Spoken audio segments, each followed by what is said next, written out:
Ito yung pangalawang video natin doon sa topic natin na how did psychology emerge as a modern social science. Dito sa ating mention ko lang dito sa ating PowerPoint na-omit ko yung social. Sabi kong modern science, okay? But we're talking about modern social science. At nabanggit na natin dun sa unang video yung very important contribution na nanggaling kay René Descartes. And now we're gonna talk about yung another important contribution sa historical evolution ng psychology came from nakalimutan British philosopher na si John Locke. Okay? Tagal nag-isip. Inaano pa nire-recall pa lahat. And this was 19th century. Yan. Si John Locke ang nag-speculate he speculated on the possible physiological basis of behavior. Siya yung nagtrabaho dito, naglay ng foundation, pinaka-groundwork ng tinatawag nating branch ng psychology na behaviorist branch of psychology. At idadagdag ko lang kasi as we go along, I'm trying to recall everything, yung mga tinuturo ko sa'yo, and dinadissect natin as much as possible yung mga words like this, social. Ano bang ibig sabihin itong social sa modern social science? Ibig sabihin ng social dito is about personality. Yan. Ng human attitudes, motivations, and behavior ng isang individual or influenced by social groups. Yan ang ibig sabihin ng social sa modern social science. At kung ikaw ay nag-major ng psychology, definitely dapat maintindihan mo yung social science na sinasabi dito. Yan yung study about human development, social behaviors, and emotions which draw on parang hirap nakakabulol na, which draw on social science methods. Okay, balik na tayo kay John Locke. Si John Locke ay isa ring philosopher, nabanggit ko na pala. Isa rin siyang philosopher, British empiricist. Yan ang bansag sa kanya dyan. Kasi alam naman natin, nabanggit ko na to dun sa previous video.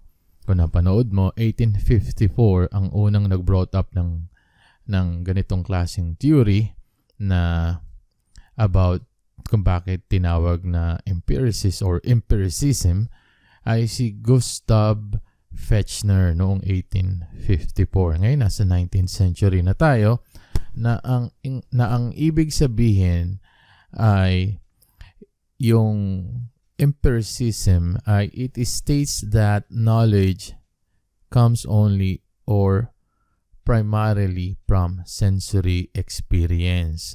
At maidagdag ko lang dito sa information about John Locke, isa siyang English philosopher and physician. Hindi siya, German psychologist. Isa siyang tinatawag nating philosopher and physician.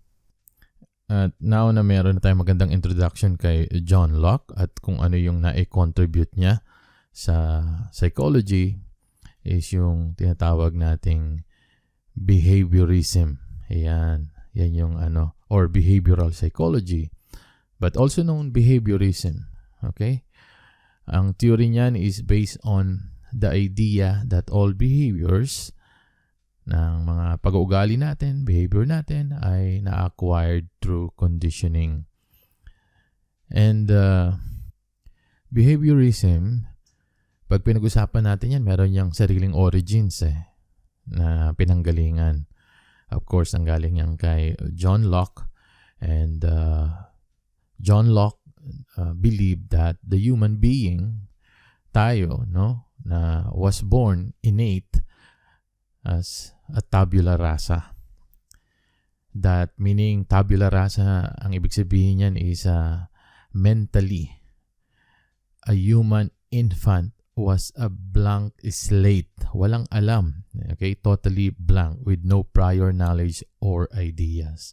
Yan yung tabula rasa. Medyo malalim na tayo, pero binibigyan lang kita ng mga background para at least malawak yung mararating na ngayong kaisipan pagdating dito sa psychology. Pero yung mga German rationalists, hindi sila parang na-convince, Ang nangyari dito is they de-emphasize yung role ng sense perception or the role of sense perception as the principal source of knowledge. And these German rationalists, they emphasize the mind and stated that the mind was capable of perceiving, remembering, reasoning, knowing, and willing capacities, which were later, known as mental facilities. Yan ang tawag nila dyan. Okay, I'm gonna give you an overview only for this. Let's say, schools. Okay. We have two schools. Si John Locke, di ba? Empiricist. So, empiricism. And itong mga German naman ito ay rationalist. For example, we have two schools. Etong dalawang school na to, between rationalists and empiricists, binibigyan lang kita ng halimbawa, okay? Meron silang argumento about dun sa panukala talaga, parang political lang ni John Locke. So, both these schools na binibigay ko sa yung halimbawa, rationalists and empiricists, ito ay schools of thought. They are concerned with the source of knowledge and justification. Pareho sila. Okay? They're really concerned about knowledge and justification, of course. But the main difference between the two of them, the rationalism and empiricism, is that rationalism consider reason and considers reason as the source of knowledge. Okay, nabanggit ko yan, di ba? Yan yung rationalism. Whereas, etong mga empiricism naman, sa kabilang banda, they considers experience as the source of knowledge. Oh, yan. Ano yan? Take away yan sa'yo para maintindihan mo yung ano yung pinag-uusapan natin dito kung bakit itong rationalists disagree doon sa mga empiricists kasi meron silang sariling opinion para dito.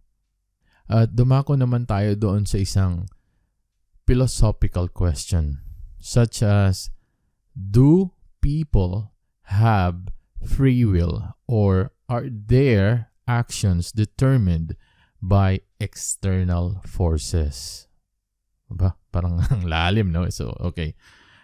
Sagutin natin yan. Unahin muna natin itong free will. Meron ba tayong free will? Yung iba sabi, wala.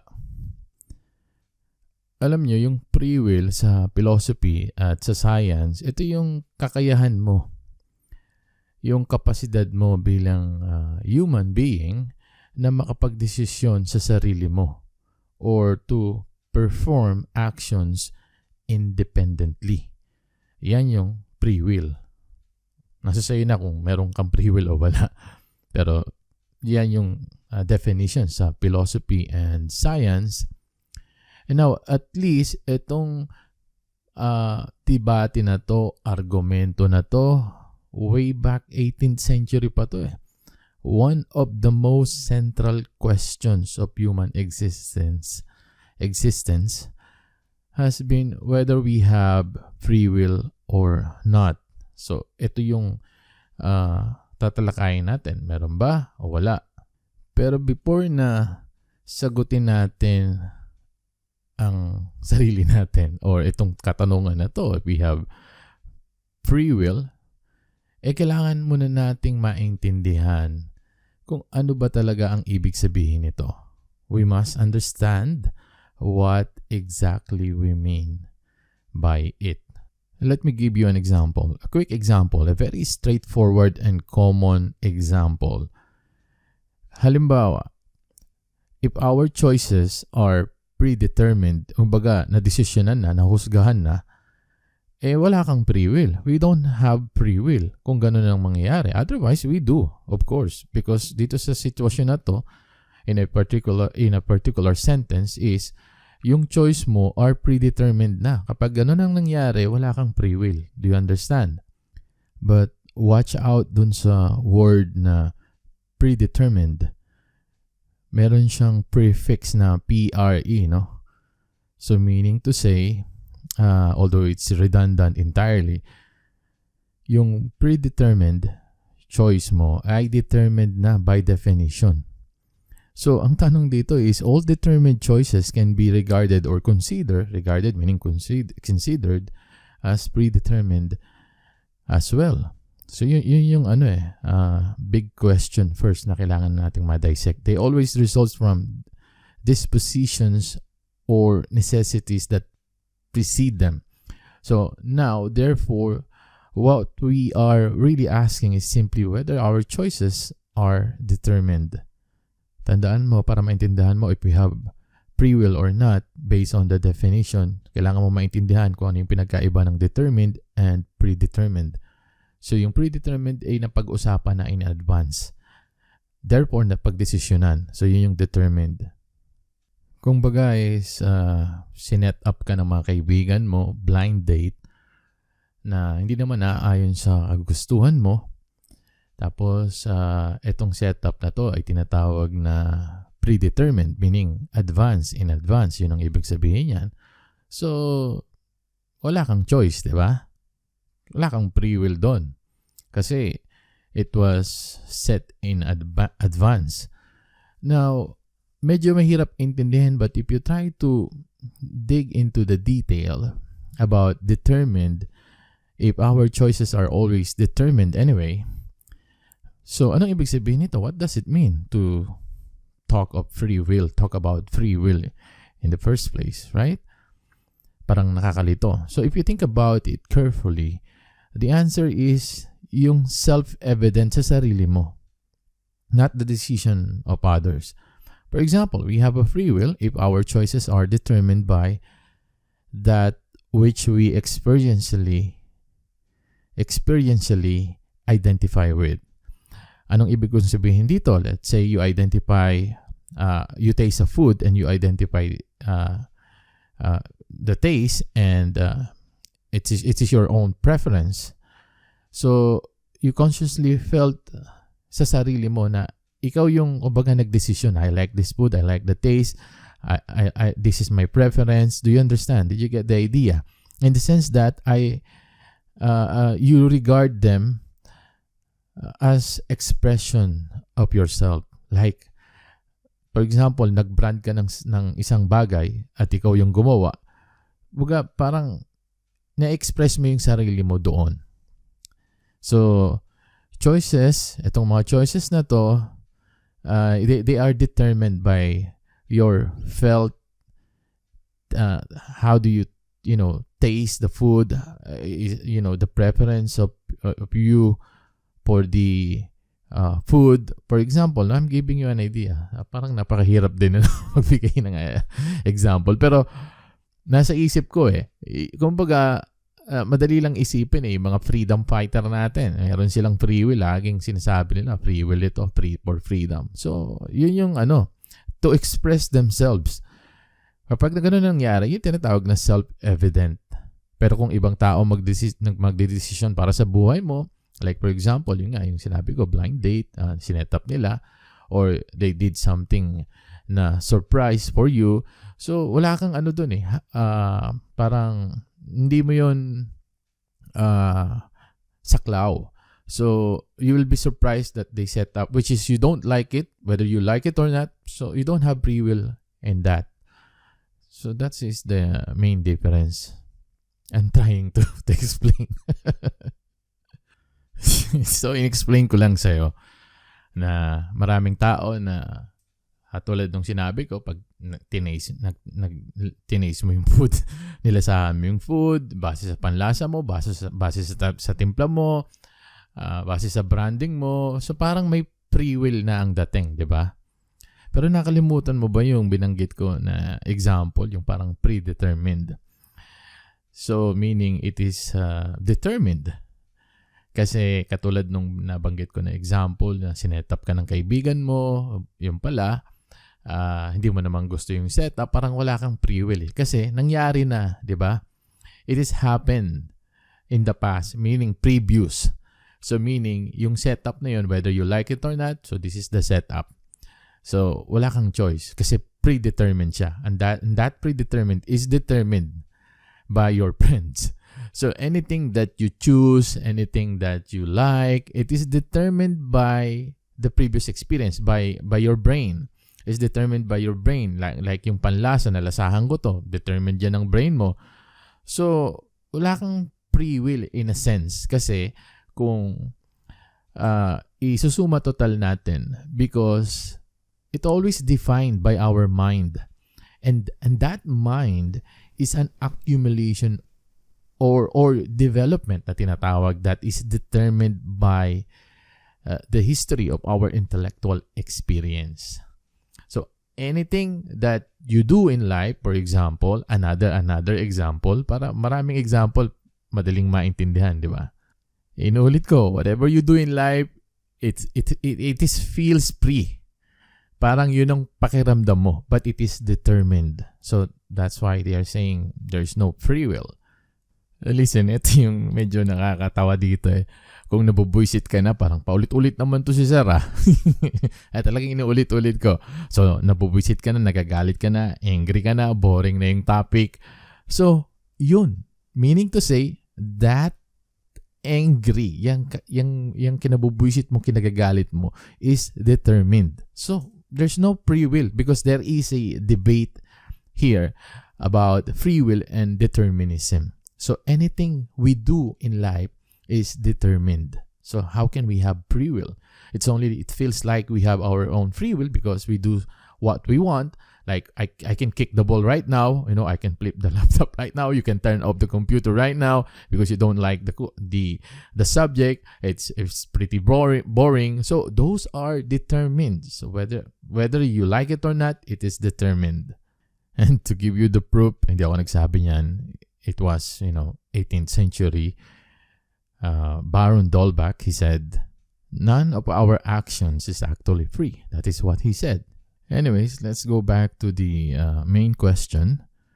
Ang question natin, nasagutan natin, do people have free will?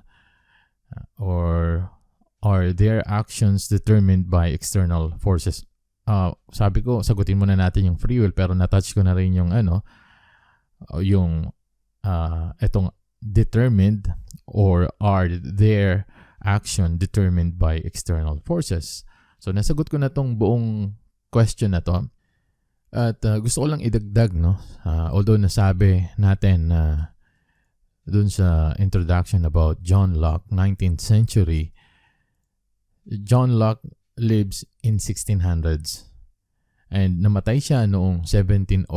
Pero yung kanyang idea lives and then ginamit noong 1900s.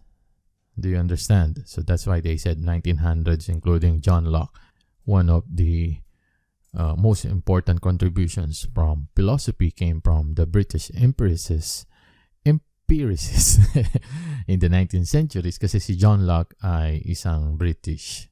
Alright, so itigil muna natin yung ating video dito kasi medyo mahaba na, at least 20 minutes lang, yun yung pinakamatagal. So ituloy na lang natin doon sa susunod na video, yung third na video, yun na yung last para dito sa ating topic na how did psychology emerge as a modern social science. Abangan mo na lang yung susunod na kabanata sa third video. Susunod na yan.